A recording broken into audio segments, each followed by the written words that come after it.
Баршаңызға қайырлы күн. Менің каналыма қош келдіңіздер. Сіздермен бірге Алмагүл. Бүгін үй жағдайында өте дәмді, жұмсақ әрі үгітілмелі болып шығатын печенье әзірлейтін боламыз. Ең бастысы бір жасағаннан сәтті шығатын рецепт. Сондықтан видеоны соңына дейін көріңіздер.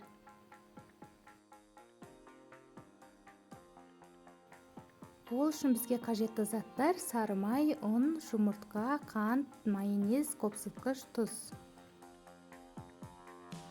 Ең алдымен сары майды, сәл ғана тұз және қантты қосып жақсылап араластырамыз.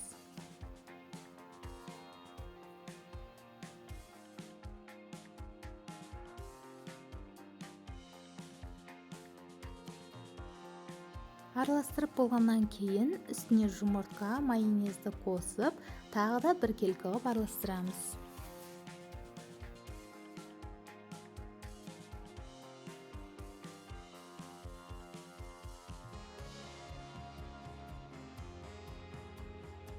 Одан кейін ұнды біртіндеп 2-3 бөліп салатын боламыз. Оның үстіне қопсытқышты қосып, араластырып, қамыр илейміз.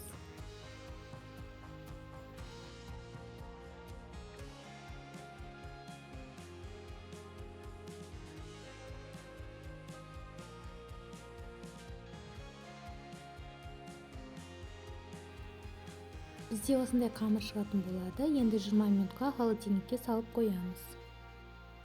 Енді қамырды алып 2-ге бөліп, видеода көрсетілгендей формасын дайындайтын боламыз.